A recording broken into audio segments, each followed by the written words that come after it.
Je ne sais pas comment vous allez faire pour me convaincre que le problème de Manchester United n'est pas mystique. Parce que là,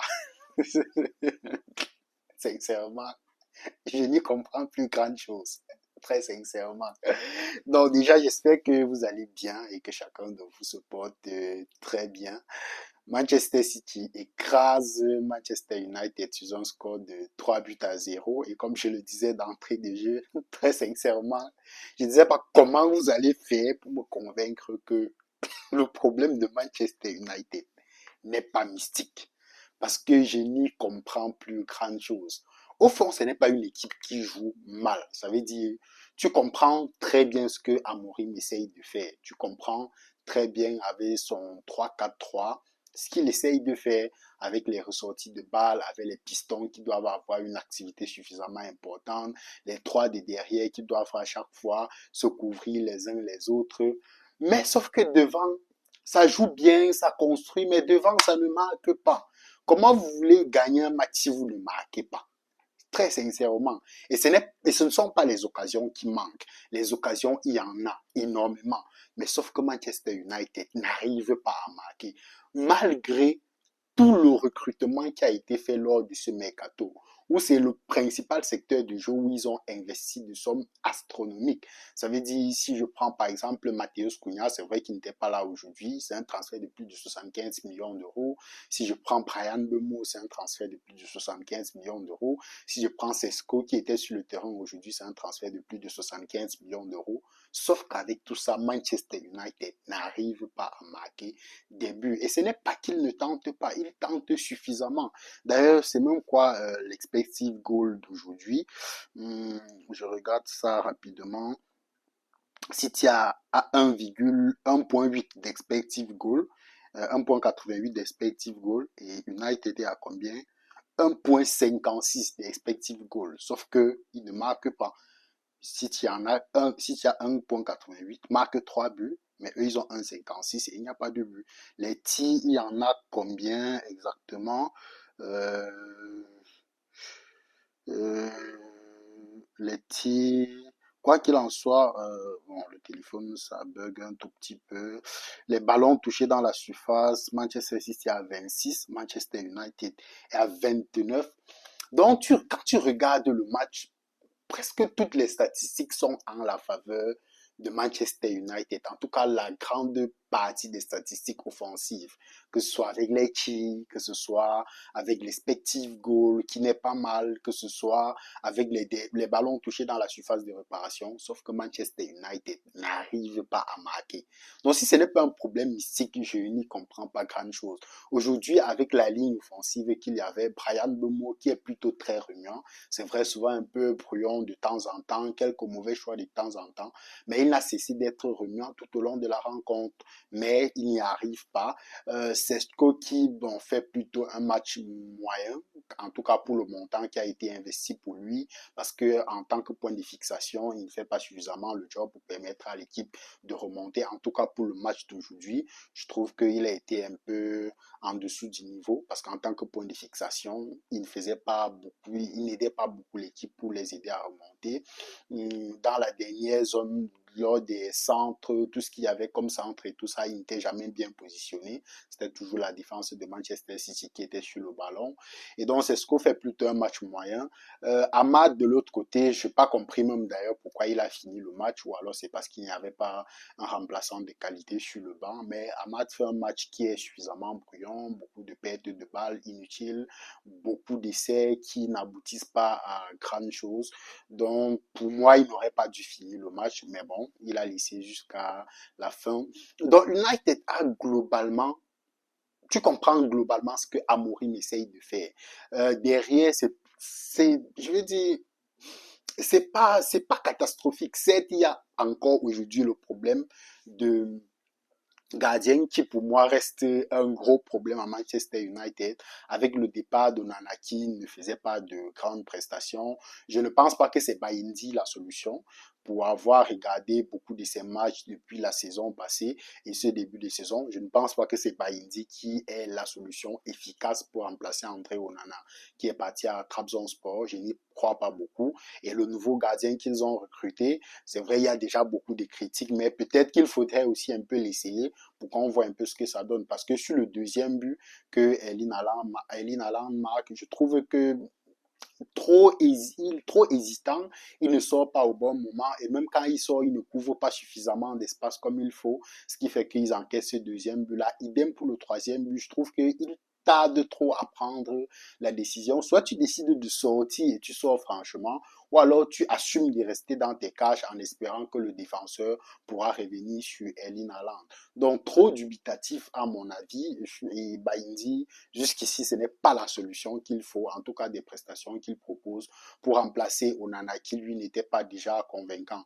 Donc peut-être qu'il faudrait essayer la troisième recrue comme gardien qui est arrivé ce mercato et pour qu'on essaie un peu de voir ce que ça donne parce que ça reste un gros problème. La défense de Manchester United qui, je trouve, solide sur les duels, mais reste assez perméable dans des contre-attaques. Après, c'est un peu le jeu qui veut ça. Ça veut dire, lorsque tu jettes toutes tes armes offensives et que la plupart des fois, lorsque tu vas te retrouver en contre-attaque, si les pistons ne font pas le travail retour qu'il faut, ce sera un peu compliqué. C'est vrai, aujourd'hui, Dorgu, il se battait pour le faire, mais à un moment donné, ça ne peut pas tenir tout au long de la saison. Ça veut dire, un piston, les pistons dans ce système de jeu, il faut en avoir au moins, en tout cas pour chacun, un remplaçant de qualité qui puisse produire le même effort tout au long de la saison. Sinon, ça peut être compliqué. C'est pas possible pour des pistons dans ce système de jeu de faire autant d'efforts sur une saison régulière. Ce n'est pas possible. Donc, Dorgu, il se bat comme il peut, il essaye de faire un match qui est plutôt correct à mon avis. Mais ça se voit que voilà, chaque fois qu'il y a contre-attaque, la défense de City, la plupart des fois, vont se retrouver soit en 3, la défense United, autant pour moi, va se retrouver soit en 3 contre 3, en 2 contre 2, ou en 4 contre 4 lorsque un piston aura fait l'effort de revenir. Et donc, c'est un peu le jeu qui veut ça. Ce qui fait que ça reste pour le moment un problème crucial à résoudre. Et je trouvais plutôt dans ce début de saison Casemiro plutôt très bon parce que je trouvais qu'il suppliait suffisamment la défense dans ce rôle, ce qui a un peu manqué à Manuel Ugarte aujourd'hui. Je trouve que dans la lecture du jeu, il est un peu moyen comparé à Casemiro qui voilà aide beaucoup cette défense là à pouvoir éviter les duels en un contre un malheureusement. Donc United finalement je n'y comprends pas grand chose, soit c'est un problème ici parce que le fond de jeu, je pense qu'il y a un réel fond de jeu. Certes, il y a quelques lacunes, comme je l'ai dit, qu'il faut combler, notamment ces contre-attaques où à chaque fois ils se prennent l'eau, ils se retrouvent toujours à effectif égal avec l'adversaire, ce qui fait que ça devient un peu plus compliqué de défendre, surtout si les attaquants sont vivoltants, comme c'était le cas d'Erling Haaland aujourd'hui. Et donc ça, c'est l'un des problèmes qu'il faut résoudre. Le gardien de but, c'est pas en Baïdi qu'il y a la solution et en attaque, il faut absolument résoudre ce problème. Je ne sais pas ce qu'il faut pour résoudre ça, mais ça devient inquiétant, surtout au regard des recrutements qui ont justement été faits pour résoudre principalement ce problème. Sinon, dans l'ensemble, Manchester City fait un très bon match dans l'ensemble. C'est vrai, défense plutôt solide aujourd'hui, en tout cas comparé au match non seulement de City de la saison dernière et même de ses débuts de saison, où à chaque fois en contre-attaque, il se prenait un peu l'eau. Ça se voit qu'il y a déjà plutôt, en tout cas aujourd'hui, il y a une certaine stabilité parce que City, ces derniers mois, nous a habitués à ce que parfois tu te dis qu'ils ont retrouvé le niveau, après il rechute. Et donc, en tout cas, aujourd'hui, la ligne défensive fait plutôt un très bon travail avec Kusanov, avec Brahim Diaz, avec comment il s'appelle, Rodri, qui devant la défense colmatait plutôt très bien les brèches, malgré quelques lacunes techniques. Ça se voit que c'est un joueur qui revient de blessure, il est revenu revenu, il a rechuté à cause d'un problème musculaire. Et donc, ça se voit que la technique n'y est pas encore. Il y a quelques contrôles manqués et tout ça. Mais aujourd'hui, c'était plutôt très stable globalement. Un milieu de terrain assez équilibré. Ryan Deski remplace plutôt très bien Kevin De Bruyne dans son rôle. Bernardo Silva, qui certes a ce défaut-là qu'il ne va pas, parce que dans ce système de jeu, généralement, il se retrouve en un contre un avec le latéral, mais il n'a pas le coup de rein qu'il faut, il n'a pas la pointe de vitesse qu'il faut pour aller au un contre un, mais il a toujours cette capacité-là à faire le tempo, à revenir jouer derrière, parfois à lancer, un peu comme il a fait, lancer l'attaquant en profondeur, un peu comme il a fait sur le dernier but d'Erling Haaland, dans un milieu plutôt globalement cohérent de ce qui a été proposé aujourd'hui avec Rodri qui joue devant la défense et qui sait pour les ressorties de balles et tout. Et en attaque, Jérémy Doku. En tant que latéral, je pense que Doku, c'est le prototype de tout ailier que les latéraux détestent. Parce que tu ne connais, il a une pointe d'appui qui est suffisamment tonique, donc il peut t'amener de tous les côtés, il peut te prendre sur la ligne, il peut revenir à l'axe pour tirer, il peut aller sur la ligne pour centrer, il peut te prendre un contre un. Donc quand tu es latéral, Doku, c'est le prototype de tout joueur que tu n'aimerais pas affronter. Aujourd'hui, il met un coup devant à Luke Shaw, il a laissé sur place comme du n'importe quoi. On a failli envoyer ce mec à l'hôpital. C'était... Je suis bête, Seigneur. Ouais, non, sinon, sur ce premier but, j'ai particulièrement aimé le geste de Doku. Il laisse Luke Shaw sur place, comme du n'importe quoi, avec la feinte de corps et puis il revient sur son pied droit. Malgré le fait que le ballon est contré, tu sens la détermination de l'équipe. Il poursuit son geste et il centre et finalement Phil Foden marque ce but-là qui certainement va le relancer, en tout cas comparé à la saison dernière qu'il a fait. On va voir un peu ce que tout cela donne parce que si Phil Foden revient à son niveau et que la défense de City elle est aussi solide qu'elle a été aujourd'hui, je pense que City peut progressivement revenir dans la course. C'est vrai qu'ils ont pris un retard en début de saison avec les deux défaites qu'ils ont eues, notamment face à, je crois, Tottenham et Brighton, si je ne me trompe pas. Mais ça fait 3 points de prix. Très beau match dans l'ensemble pour l'équipe de Manchester City. Erling Haaland qui fait ce qu'il sait faire chaque fois qu'il va en compte à un contre un. Aujourd'hui, il a particulièrement brillé dans un autre registre, celui défensif, avec les corners qu'il dégageait, toujours au bon endroit pour pouvoir faire ressortir les centres. Globalement, très beau match dans l'ensemble. La grosse déception, c'est que si le problème mystique de Manchester United continue, je vais commencer davantage à m'inquiéter pour Brian Mbeumo. Très sincèrement, parce que je commence déjà à vous poser la question de savoir en tant que Camerounais pourquoi il est allé dans ce club qui a des problèmes mystiques. Parce que ça en fait un peu trop quand même. Cristiano Ronaldo est revenu, c'était compliqué. Il est allé en Arabie Saoudite, il fait ses prestations là-bas qui sont plutôt correctes. Anthony avait du mal à Manchester United, il est allé au Betis, il a fait une saison qui est plutôt parfaite pardon, pas parfaite, mais une saison plutôt une très bonne saison. Qui d'autre encore? Je vais dire, comment il s'appelle, le neuf qui est parti tout récemment à Naples et qui fait plutôt un début de saison correct. Donc tout ça commence un peu à se poser des questions. Est-ce que le problème de Manchester United n'est pas mystique?